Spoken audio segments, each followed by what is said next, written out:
Olá, amigos. Meu nome é Elcio Pedras. Esse é o quadro Casos que Iluminam, de Humberto de Campos. É do projeto Espírita Religare.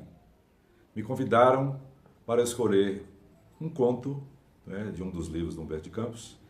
E eu escolhi no livro Contos e Apólogos a história O Exame da Caridade. Achei muito interessante, muito rica, e venho aqui compartilhar com vocês.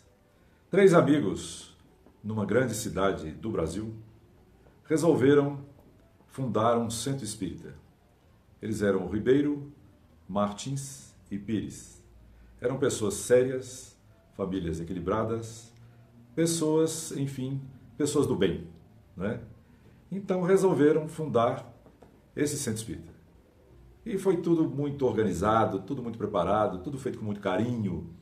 E com certeza tudo deu certo, né?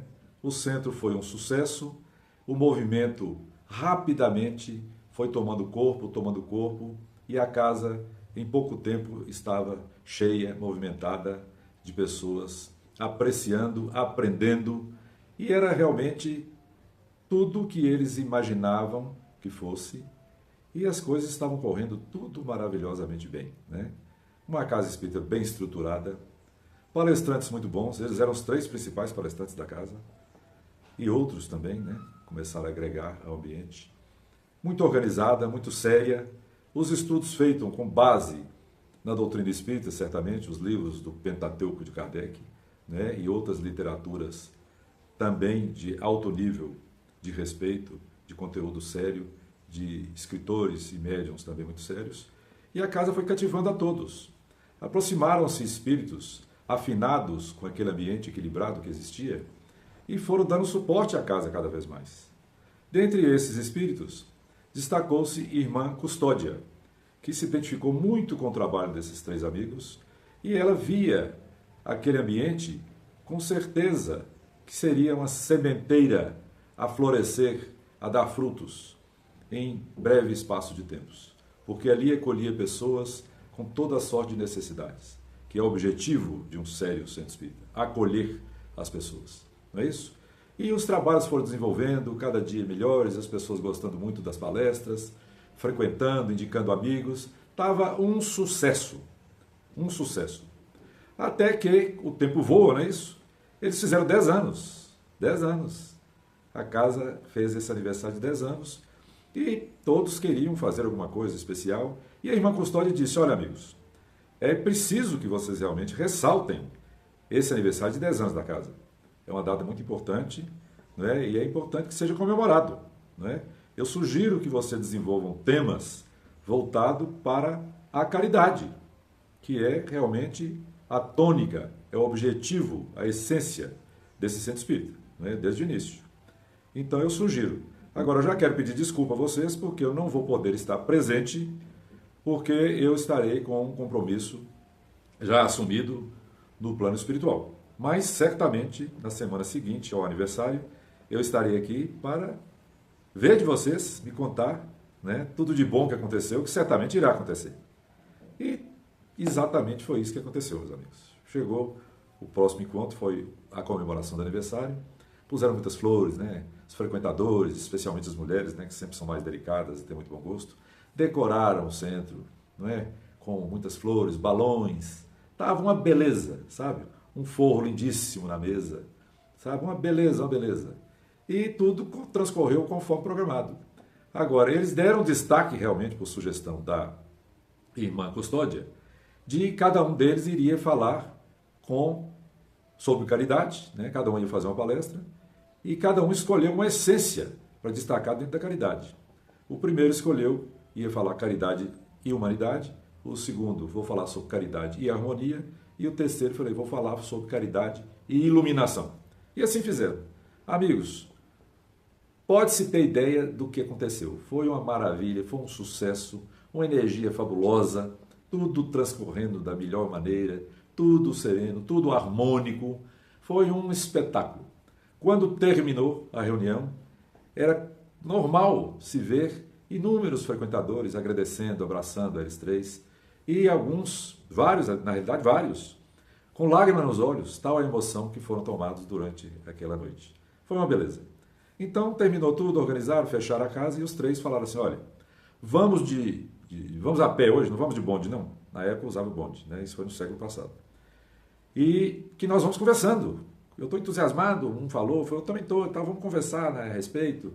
Né? No próximo aniversário nós vamos fazer coisas também excelentes e tal. E foram conversando no caminho, batendo papo, alegres, satisfeitíssimos. Né? E, de repente, eles foram abordados por uma senhora que aproximou deles, pediu desculpas, falou, senhores, desculpem eu abordá-los, né? Era uma senhora simples, nitidamente pessoa pobre, né? Trajes pobres, mas também nitidamente uma pessoa distinta.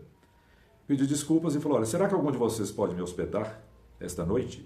Já são mais ou menos meia-noite, eu sou mulher e eu tenho que encontrar com algumas pessoas numa região aqui, mas está muito tarde, muito difícil para eu chegar. Então, será que vocês poderiam me pernoitar? Só até o amanhecer, que eu estarei indo embora, com certeza absoluta, logo que o sol raiar.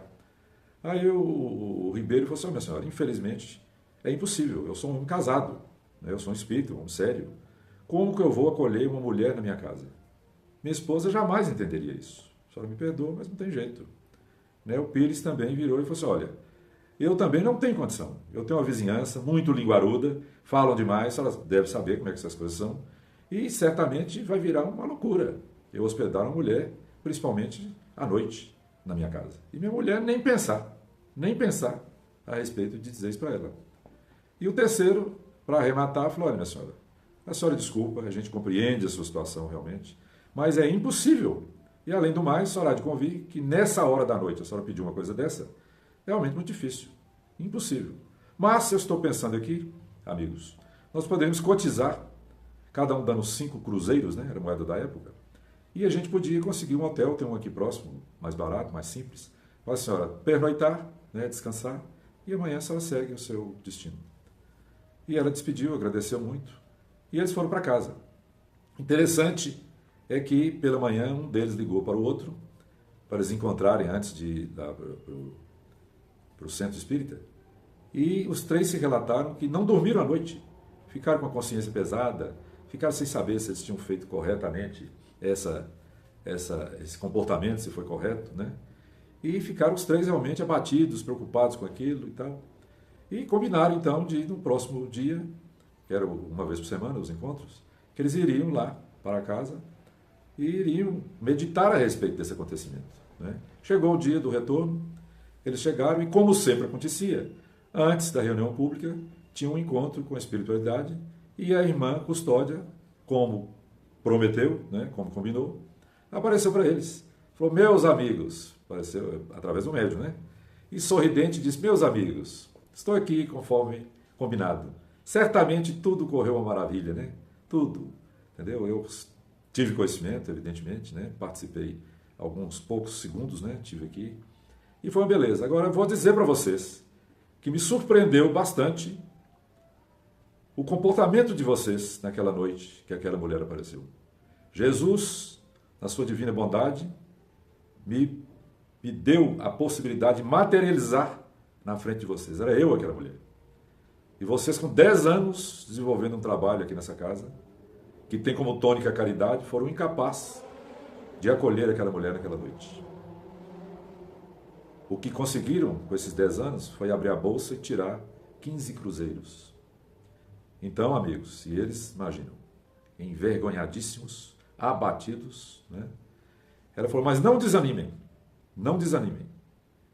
Continuem esse trabalho, que quem sabe daqui a 100 anos vocês poderão já conhecer melhor os ensinamentos do Divino Mestre e começar a fazer a verdadeira caridade.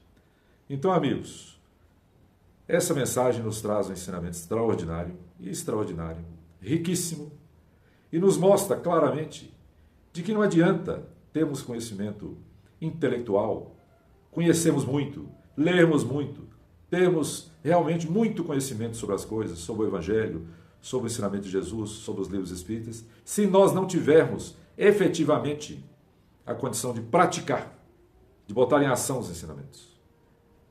Fé sem obras é fé morta, já dizia Tiago. Então, amigos, fica esse ensinamento para todos nós, né? E convido vocês para visitarem o YouTube, procurar Casos que Iluminam de Humberto de Campos, que vocês verão casos maravilhosos, vários casos, e vocês certamente gostarão muito e indicarão para os amigos também. Muito obrigado e até uma próxima oportunidade.